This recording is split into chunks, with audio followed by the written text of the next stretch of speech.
Have you ever asked yourself what Jesus truly awaits from a soul that desires heaven? Have you ever wondered whether you are walking in the right direction or simply moving without purpose? And have you ever felt a quiet longing inside, a desire for God yet uncertainty about what He actually wants from you? These questions are not signs of confusion. They are signs of awakening. They show a soul that feels the pull of eternity, a soul that is beginning to listen not only with the mind, but with the heart. And it is in this gentle interior listening that Saint Thérèse of Lisieux reveals a profound truth. What Jesus awaits from souls who choose heaven is far simpler and far more beautiful than what many imagine. Heaven is not reached through greatness, but through the smallness that allows Jesus to lift the soul himself. Saint Thérèse of Lisieux. Before we continue, subscribe if you desire to walk this little way and discover what God asks from the hearts that long for Him. Thérèse teaches that Jesus does not await magnificent accomplishments, extraordinary sacrifices, or dramatic gestures. He awaits something quieter and infinitely more tender, the willingness to be loved, guided, and transformed by Him. Souls who choose heaven are not those who achieve perfection, but those who allow themselves to be carried. She wrote, "Jesus does not seek great actions from us, but surrender and gratitude." In these two attitudes, surrender and gratitude, the entire spiritual path unfolds. Imagine a soul striving, struggling, exhausting itself with effort. It tries to be perfect, it tries to be impressive, it tries to earn heaven through strength. And in that struggle it becomes discouraged, overwhelmed, and spiritually tired. Thérèse saw this clearly. She experienced it herself. She whispered to God in moments of exhaustion, "I am too little to climb. You must carry me." This is what Jesus awaits, a soul that stops climbing alone, a soul that stops trying to earn what can only be received, a soul that dares to be small enough for Him to lift. Picture a child standing at the bottom of a staircase looking up. The steps are too high. The child cannot climb them, but the moment the child lifts her arms toward the Father bends down, lifts her gently, and carries her to the top.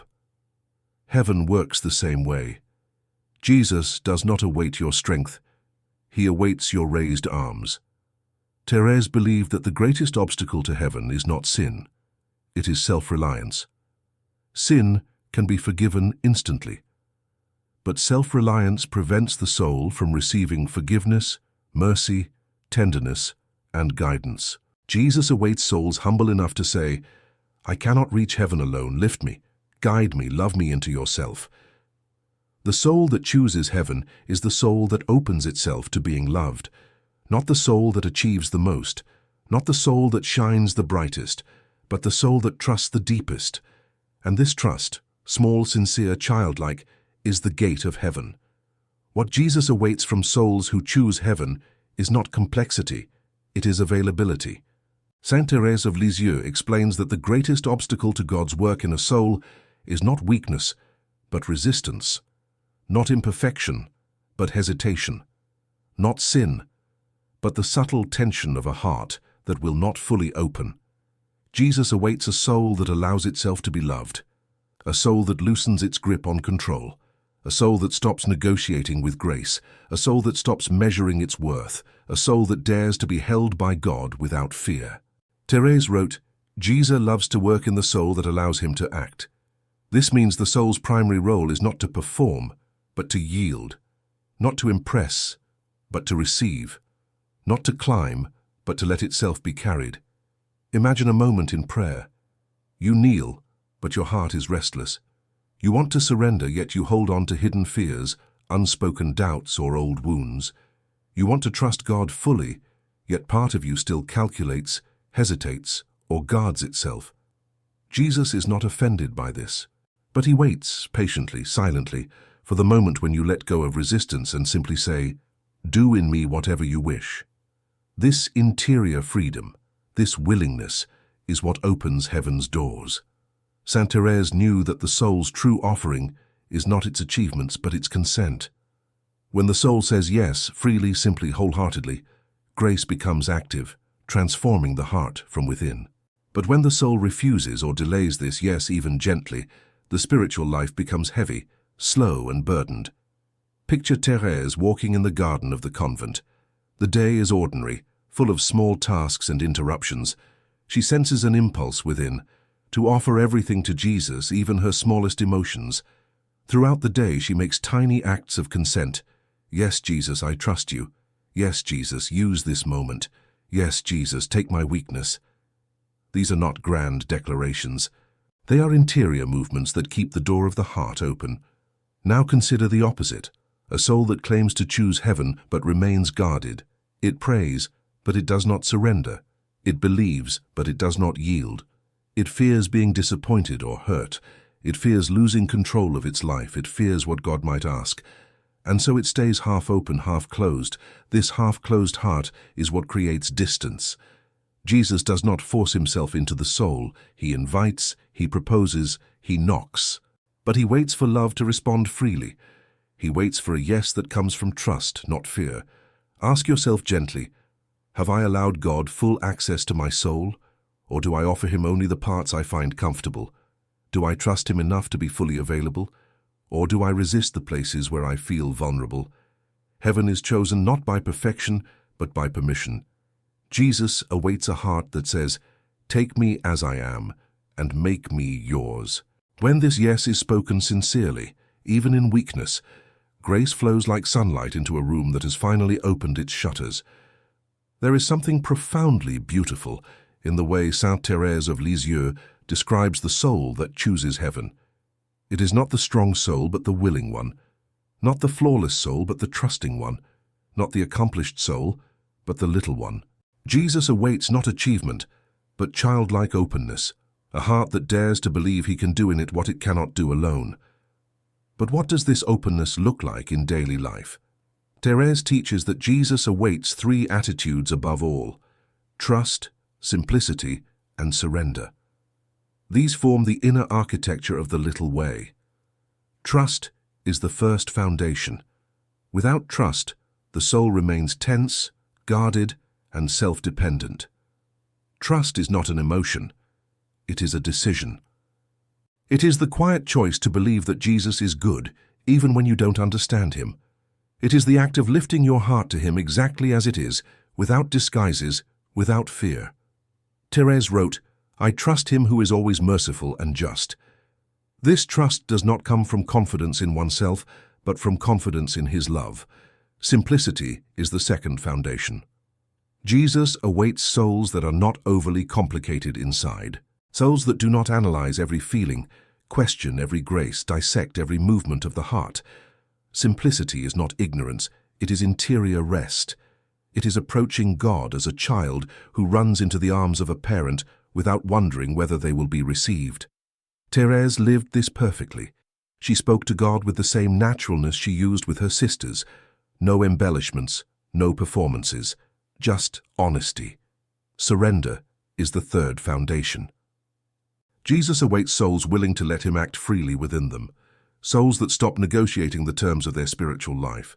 Souls that stop saying, "I will follow you, but only if." Surrender is not losing your identity. It is finding your true identity in God. It is resting in him the way a tired child rests in its father's arms, without resistance. Thérèse expressed this through her famous offering. "I offer myself as a little victim to your merciful love." It was not dramatic. It was deeply simple, the offering of her entire being to God's will. Imagine a soul trying to reach heaven through its own effort.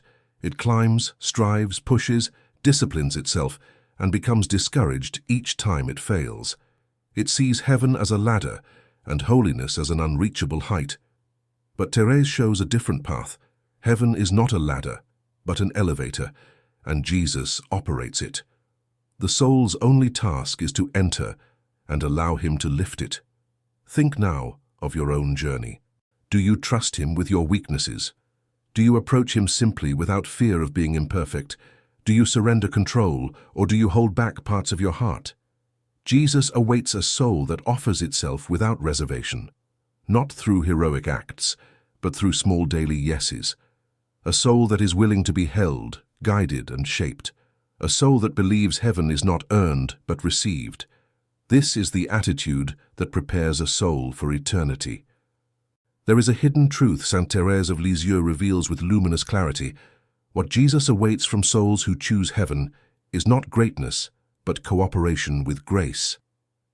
This cooperation is not dramatic. It does not come through heroic spiritual feats. It comes through the smallest acts of love done with willingness.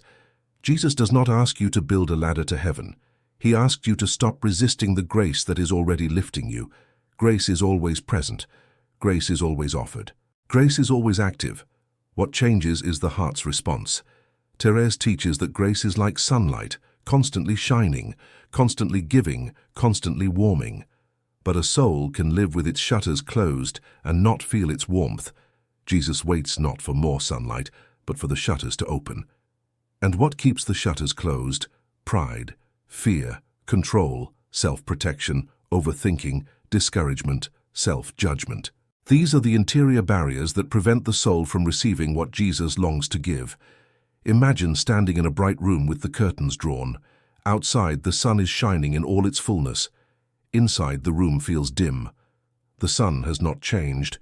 Your openness to it has.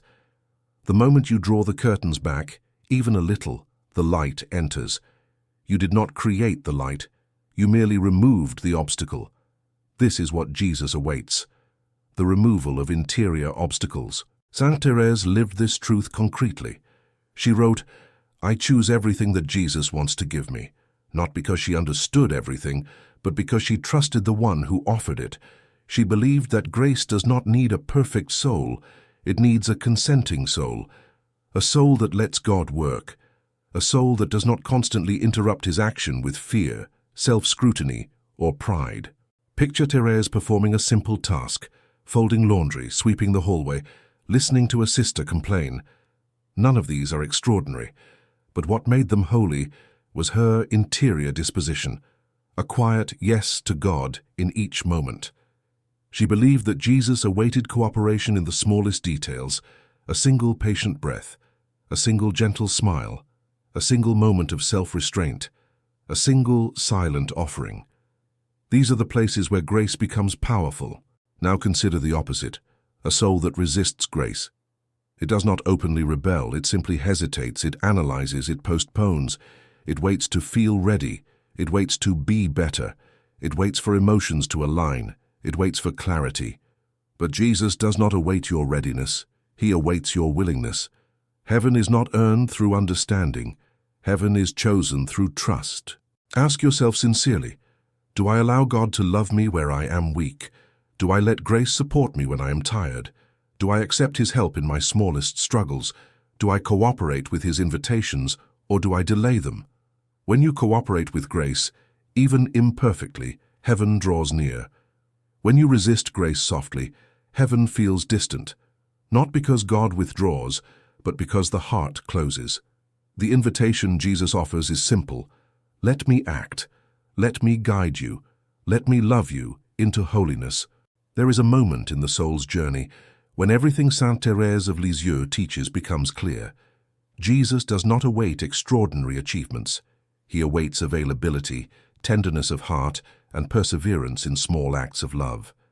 These three attitudes form the living expression of a soul that has chosen heaven long before it reaches eternity.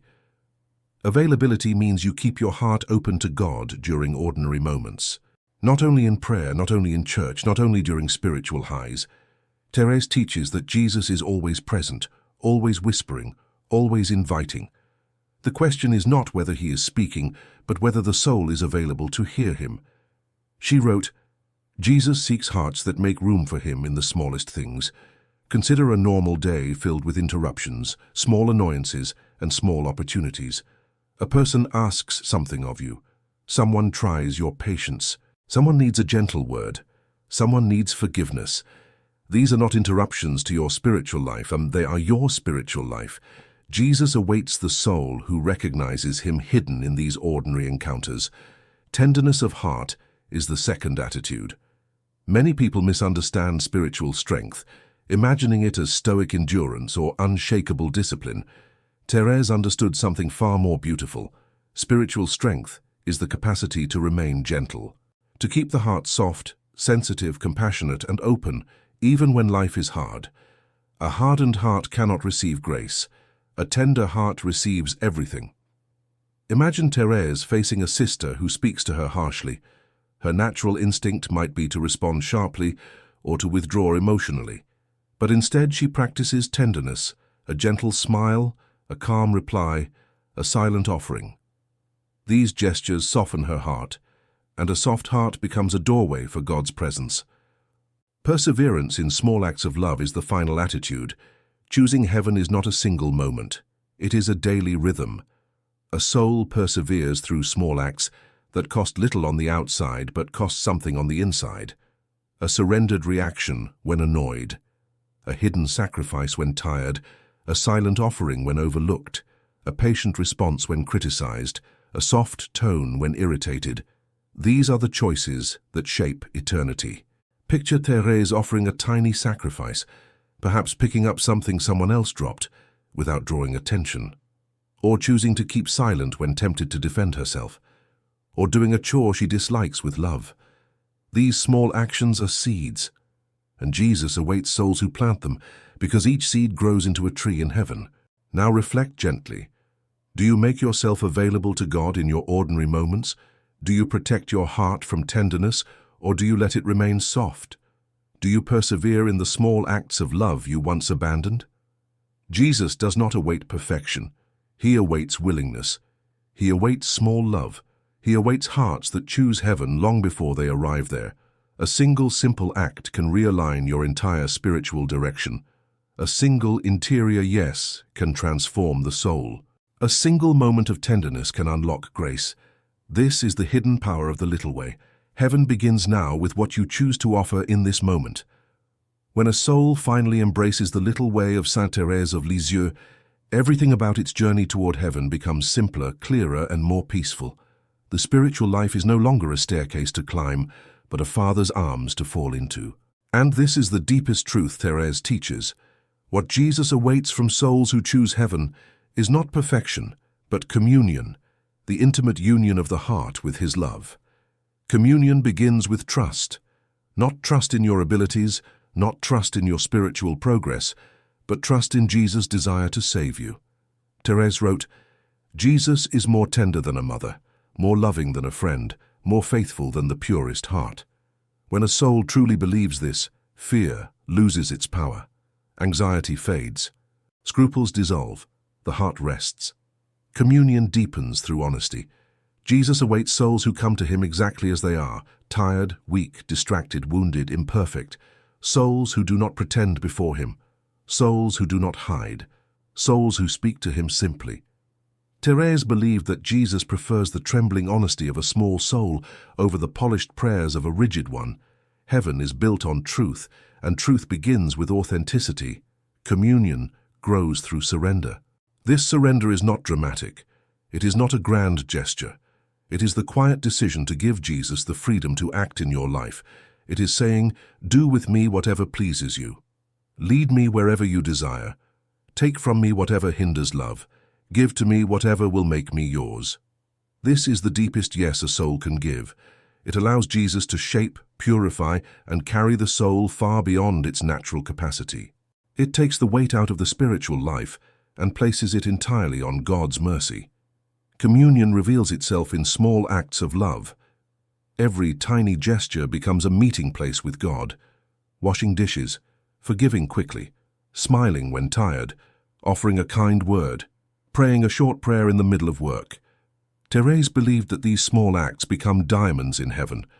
They are simple on earth, but eternal in their impact. Jesus awaits souls who see holiness in what is simple, not in what is spectacular. Communion leads to peace. This peace is not the absence of problems, but the presence of God within them. Thérèse teaches that the soul united to Jesus remains peaceful even when life feels difficult. Why? Because the soul no longer carries itself. It is carried. Imagine Thérèse in the quiet of the chapel, her hands folded, her heart open. She feels no need to impress Jesus, no need to say perfect words, no need to prove her worth. She simply rests in his presence like a child resting against the heart of a loving parent. This is communion. This is heaven beginning now. Ask yourself gently, do I trust him enough to rest in him? Do I come to him honestly? Do I surrender my small daily moments to his love? Do I let him carry me, or do I insist on carrying myself?